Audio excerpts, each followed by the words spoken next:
the internet, we're back in E3 2019, this time with Ubisoft. That's how you pronounce it. There's 4 O's. There's a lot of, yeah, you have to put a lot of inflection on it. Ubisoft. It's probably going to be our last one? Probably, yeah. Like Um, we said, we didn't talk about Bethesda because there was not really a lot Not there much that to say gets with interested. Bethesda, yeah. And then you'll be gone before Nintendo does their thing, and we kind of know what's going to be at Squeenix, Yeah, and we'll kind talk of. about that on the podcast next week. Yeah. So yeah, this was the first one that had stuff we were interested in. Yeah, there was some new stuff, there was some stuff that we knew but we didn't see. Yeah. And they kind of kicked it off, if I can take my headphones off. Yeah. Watch Dogs Landon Edition. That's the official title. Landon, Landon, L-A-A-N. And D-A-A. D-A-A-N. Yeah. Watch Dogs Legion. Yes. Well, actually, they started with Assassin's Creed Symphony, which is a world tour of the Assassin's Creed music. It's the Distant Worlds, but for Assassin's Creed. Yeah, music. which I think we both thought was real bizarre because I couldn't tell you an Assassin's Creed song. Assassin's Creed is not known for its iconic tracks. I mean, it's not other than the music used in trailers for Assassin's Creed games. So I can still remember them. But I can't remember this moment in Brotherhood when this happened, this musical thing. But I'm not saying it's bad. I'm saying I it's... couldn't. There's no love theme from Assassin's Creed. There's no central. I'm sure it would be very good to go and listen to a symphony orchestra play that music. Yes. And by world tour, they mean what they normally mean when they say world tour, which means they're stopping in London and nowhere else in the UK, and then going right elsewhere. So, sure. But yeah, it's Watch Dogs Legion, which is the leaked name of that they confirmed start of the week. Yeah, it was like a week ago. Yeah, that looked really good. Yeah, and I didn't expect it to be as on board for it as I was. It won us over the course of it. It's actually for this E3 surprisingly lengthy engine gameplay demo. Yep. It was pretty long. Yeah. It was all it all looked like somebody playing a game. It didn't look too fake. Yeah. But so the mechanics of it make it the big hook of this is that it is set in post-Brexit London when authoritarianism has sort of taken over. And it didn't look immediately post-Brexit. No, it's been a while. And also to clarify, when we say post-Brexit, we mean we have left the European Union. We are our own outside of the EU. And it looks like the future who knows how close the future is, but drones, surveillance state, authoritarianism, proper, and people apparently as part of DedSec have decided that they can resist by becoming Legion. DedSec becomes everybody. So the kind of hook was that you can play as anyone, which is in heavy inverted commas because they haven't really explained what that means. Yeah, but the implication and based on what they were saying was that you have basically any character you come across in the world you can recruit. Yeah. You can go through the process to recruit as into DedSec. Yeah. And then so there's a moment in the gameplay demo where one of the characters they're playing as shot and killed, and then they died. And they are dead. It actually wrote permadeath across the screen. Permadeath, which is very strange. And it said lay to rest. Lay to rest. Lay to rest. Yeah. And then they just straight up character select screen. Yeah. Of here are the people. Here's your roster. And it was when the gameplay demo started, and they said for the mission you need a drone expert, and he was walking down the street scanning people like you do, but every scan had the name and their former occupation or their current occupation and stats. Yeah, so there was this person does 200 extra melee damage but takes 200 extra melee damage. This person's a hacker. And and it was an interesting again like a lot of Ubisoft demos they're reasonably heavily scripted even if they are actually using the game. But so it started with the character was hey, we need to go do this thing, but we need to get rid of these drones, so we need to find someone who can hack, and he's walking around scanning people saying, oh, this person's a hacker. Trying to recruit them, helps them out, gets shot in the process. Jumps to another character who is Assassin Granny, who has to then go and infiltrate a place to find out where that person has gone. And then jump into a third person to go and get that person. And so it was unclear about whether you can just jump at will or whether it's you're a character till you die. I assume you would jump. I assume you can jump, yeah. Because you need to be, because if you got a bank of characters, you want to be able to say oh, this is a hacking mission, so I'm going to take Ethel the 80-year-old hacking granny. There's a really good line that's I don't know why I wrote this down, but it's they started really strong with talking about what this game's about, and I want to say it's a reaction to the official Ubisoft our games are apolitical thing. Yeah. But like that thing started with like it's post Brexit Britain and the government have fucked off. Yeah. That's a quote. Yeah. The government have fucked off, and you're like, okay, so maybe you're actually going to do something with this. And yeah. And then like the actual like the gameplay stuff looked like Watch Dogs still in the past. It's like hacking to manipulate the environment. There was gunplay. There was lots of gunplay. That was the other. There was a rumor that because it's London and guns are not obviously as widely distributed here, that there's going to be like significantly less gunplay. No. Yeah. Like there was I can't remember. I need to start writing down who I get tweets from, but there was somebody who was saying like, the way they get round the no guns thing is that you make the world so fucked up that it makes sense that everyone's been running around gunning people down. Pretty fucked up world. And so, they make a point of saying like there's a bunch of like illegal trafficking and totally, so like, you can get guns and there's like slave markets and shit. The whole mission was revolved around like a slave market. And, and there's a lot of like the animations of like the takedowns with guns was very John Wick. Yeah, it was like charging people and shooting them like head body. Yeah, head like and, you're pulling people down and then just shooting them in the head while they're down to just finish it and then move on. Like there was a lot of that. It's really cool. There's a lot of like good stuff in that. They then like played the trailer that was like emphasizing the whole you can be anybody thing. Masks. Like, lots of masks. Everybody has a unique mask. There's a lot of really cool masks in that trailer. So that's an interesting thing as well, where like if you've got a main character like Marcus from 2, right? Like I spent a lot of time, like a weirdly long amount of time that I don't normally do this in these games, like finding just the right fashion for Marcus. So he could be like my Marcus. He's the Marcus. Yeah. Like I basically got that messenger bag very quickly and was like, well, that's his bag, right? Yeah. So like if you can play as anyone, like how does the fashion side of that game work? Like do you just buy clothes that you can put on? Don't like know. Can I put can I put Ethel in my Vans? How does open world work when you can be 20, 30 different people? Like totally. Like a lot of the mechanics come into. Yeah, you should look at that gameplay trailer specifically to see the like old lady contingent and so there's a section where it's like, so if you can theoretically recruit anyone for DedSec, then that means as well like anyone. Yeah. And they made a really, really good point about like some of the people, like the women of Bletchley Park, like of course they would turn into hackers, right? And and all that kind of stuff. So yeah, there was a whole scene where it was like they jumped and was like, oh yeah, we need to get information on this guy, and she just like totters in her tartan skirt with a mask on, like and like stealth rolls over a thing like really slowly roll. It was and great. Like has a spider bot like in her bag and just puts it down. My favorite one is like they did like a stinger that had like all the who do we want to use today? There's this brawler or whatever, blah blah, and they cut to hired assassin Helen. Who is like an 80-year-old who like with her mask on and like a massive Desert Eagle like walks up behind someone and like casually taps him on the shoulder and just goes which shouldn't be funny but really was really funny. So I'm way into what that game seems to be doing. It was weird, like pretty cool with all the talk of like, oh yeah, Watch Dogs is definitely happening this year. I was like, do I really want one of those games? Because like but then looking at it, like I think the whole obviously Brexit's very like totally forefront of our mind right now, so I think having that is like implanting it in us of like this might matter. And it was the other point, like not necessarily related to the game, but like we're so used to seeing video games that are like, here's this war-torn place that we've never been to, and like here's how this situation, this place, or like even playing historical parts of places we've never been to or don't have a lot of association with. Like for somebody to come out on an E3 stage and be like, this is since like London's a big, like, I mean, say what you want about, let's not get into colonialism right now, but like London is a core city in the world that a lot of people know and have like I've been to multiple times and all that kind of stuff. For then somebody to come out on stage and go, so Brexit's happening there, nobody knows what the fuck's going to happen or what the result is going to be for that country or that city or that country. For that to be like, I can get on a plane and in 45 minutes be there is kind of wild. It's crazy, So yeah, it'll be interesting. And the other thing, like as well, like it's a really good rendition of London. Like it's noticeably London, but with that sheen of like future Watch Dogs, future it. tech. It was kind of like it's the kind of natural evolution of the thing I talked for hours about. What was the second Deus Ex game? Mankind Divided. Yes.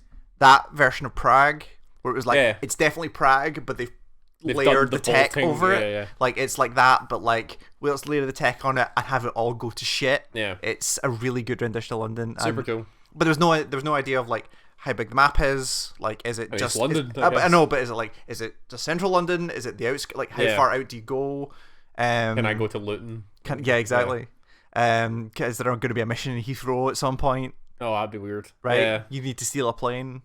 Robot plane. Yeah, and also story wise as well. Like the other interesting thing about doing a game where like there is no main character, you just play a bunch of characters that are theoretically randomly generated. It seems like your anchor points are your AI companion, your supporting cast, your Blatch. Raj. No, not the human, the AI. Oh, Berkeley? No, Berkeley, something like that, who seems like purely AI voice in your ear, and then Raj, who's like a human. He's like your central contact point, DedSec guy, your DedSec counterpoint. And lots of dope masks. Yeah, like cool the first main dude is like when he decides like we need to save this dude, he pulls on like a bloodied skull with a crown. Yeah, and you're just like, yeah, okay, sure. There's like people with like, there was one that looked like the mask of like the Speaker or the Traveler from Destiny. It was like all white, with like weird flat, cuttings. no features. Yeah, it was awesome. But yeah, that from a game that I was just kind of like, it's another Watch Dogs game. I liked Watch Dogs 2, but like I didn't get super into it. That one has been like, I'm really interested to see what that thing can do. March 6th, 2020. We're seeing games that are like, no, this is like 2020 still seems like the fucking future to me. Yeah. But like, yeah, it's happening. Yeah. Then the weird Mythic Quest, the TV show. Yeah, so thingy from Always Sunny. Mac from... Can't remember the actor's name. It's Henley or whatever? I can't remember his name. Yeah, he came out and said that he really likes video games and wanted to make a TV show about video games. So him and Charlie Day and the producers of Always Sunny have made this show, Mythic Quest, about a fake MMO developer. Yeah, it reminded me a lot of what was that show that nobody watched but we did? The Channel 4 one. No. Like years and years ago, J-Pod. Oh, J-Pod. Yeah. J-Pod. That was a good show. Yeah, it's like, it seems like a comedy show about a game developer's like a massively egotistical game developer. Yeah. And his team and like how they're developing this game. And like the central part of it is like they're launching their big expansion for this big for MMO. the biggest MMO on the planet. Yeah. I don't like Always Sunny. It just doesn't vibe with me. But like that other cast, because they had thingy from Community in there as well. No. Oh God. Danny. What's his name? Danny. Yes. The other. Yeah. The guy that played the guy. Oh God, I'm so bad with names. I can't even remember the character's name now. Abed. Yeah. From Community. Can't remember the actor's name, but he's in it, and a bunch of other people. Yeah. It seems. I don't know. I'll watch that. It would be interesting to see if they can pull off a game developed focused comedy without just pandering. And to be fair, like when Thingy came out and he was saying like, yeah, we wanted to do this, and he like straight up said like, you guys won't. But like we can't pull the wool over your eyes. Like you'll call us out on bullshit, so we have to do this right.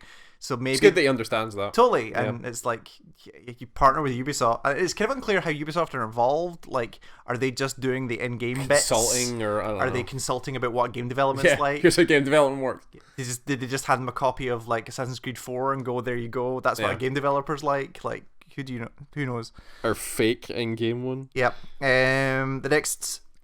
Are they called Seasons in Siege? Like the next Operation, yeah. Phantom Sight coming out with everyone's dad. With your dad, Warden, your dad. Giant handlebar. Yeah, his big mustache and his special glasses that dad needs to see. Smirking as he pops people. The Adventure Time characters in Brawlhalla. Yeah, that was cool. That was a surprise. Interesting thing. Brawlhalla is like, it's like a 2D, it's Smash Brothers, right? Is a what do they call it? Platform fighter. Yeah. It's a Smash Brothers clone.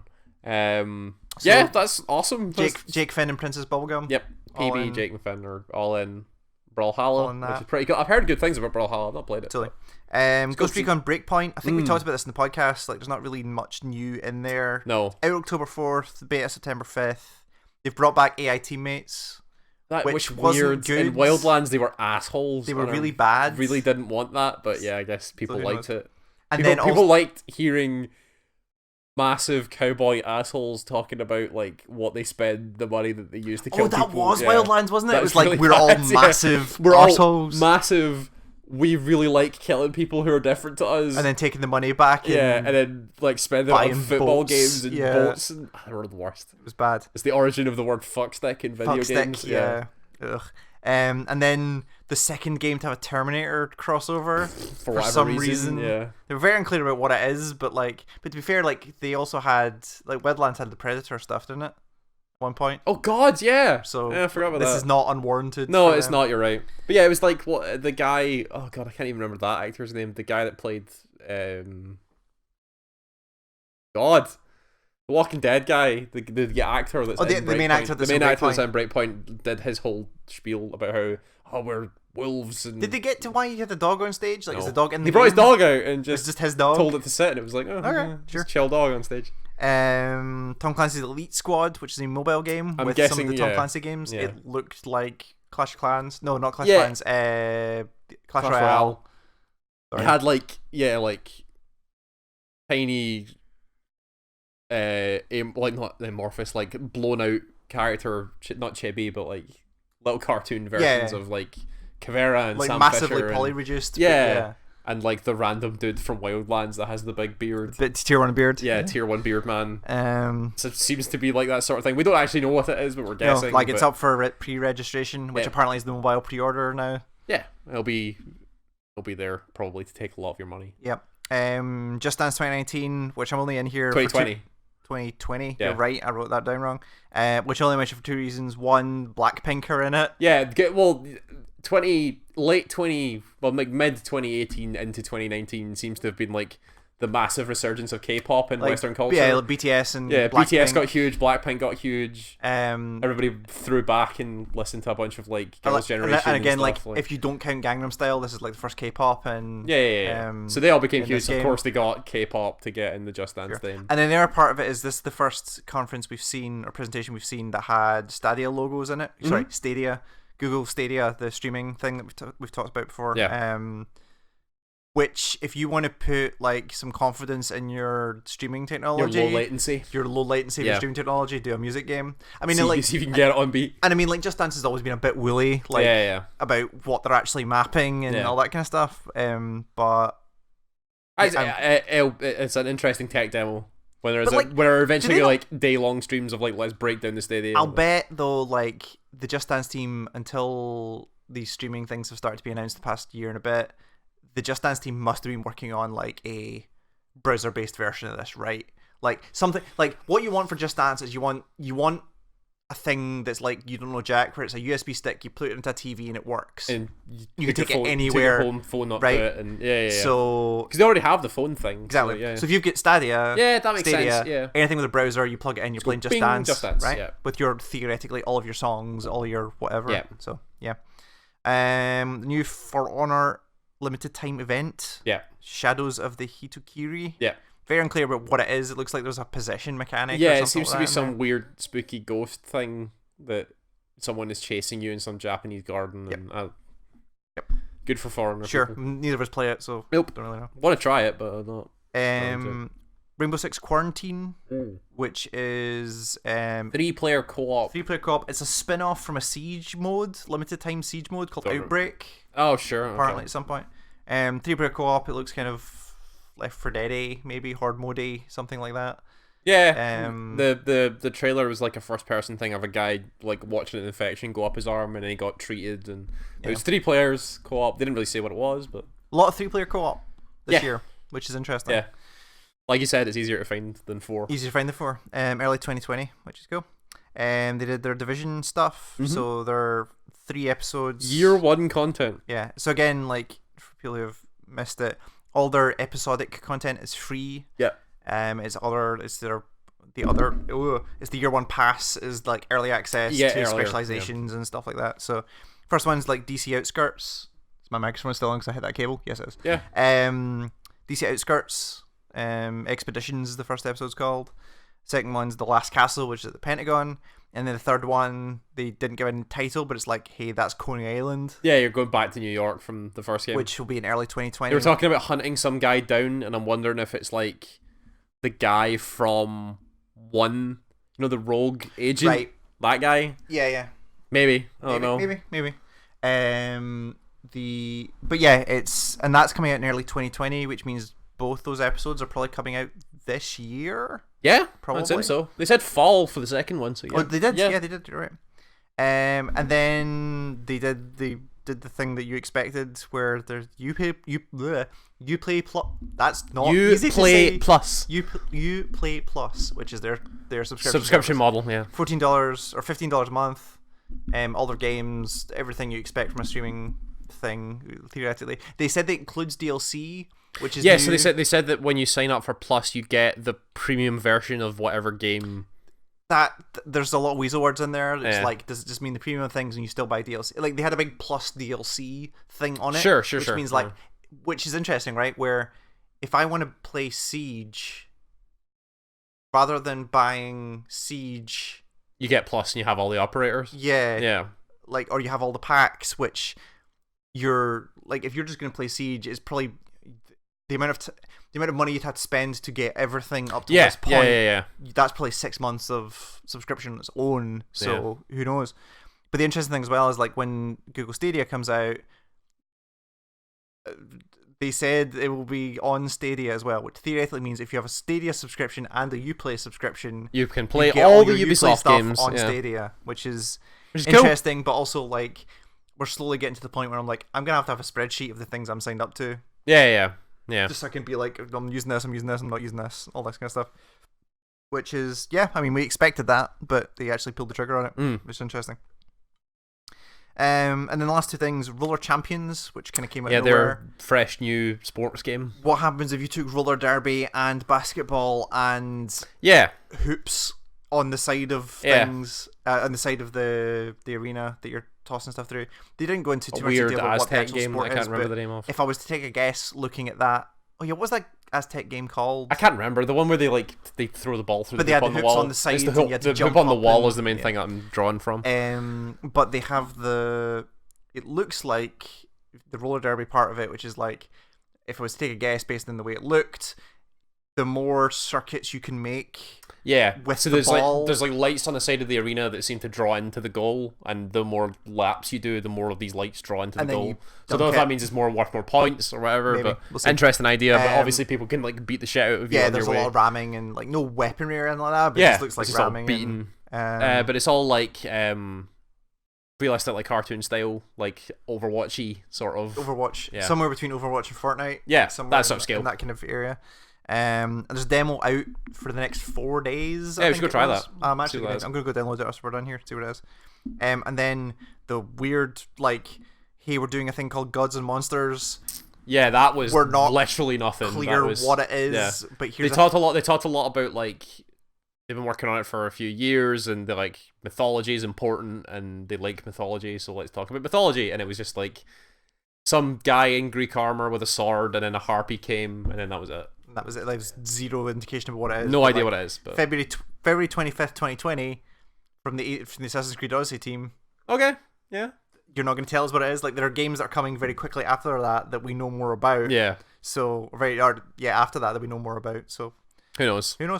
Yeah, that's it. Lots of stuff like Ubisoft doing Ubisoft, right? Like keeping their current games up and running. They're supporting what they currently have, but also like I'm keeping their current franchises ticking. Continually excited to play more Division. Like, yep. So we're gonna go play Roller Champions. And I want to see Roller Champions. But yeah, this will be the last video probably. Yeah. We'll be back next week with a podcast to wrap up the loose ends and stuff that happens during the thing. Square Enix looks like it's got 3 big things in it. I assume so. Yeah. Final Fantasy 7. Yep. Potentially a new Yoko Taro game, and there's a third thing. That's Kingdom Hearts. Kingdom Hearts DLC. Yeah, that's the other part. Kingdom Hearts DLC. So, tune into the podcast for that. The fuck Luxord has been doing. I don't know how many numbers are going to be in that name. What, Luxord? No, the title of the DLC. I already know what it's called. It's like Is Remind or something? Remind. Yeah. That's what it is. Anyway, let's not go into I don't care. Thanks for watching. We'll see you at some point. Goodbye.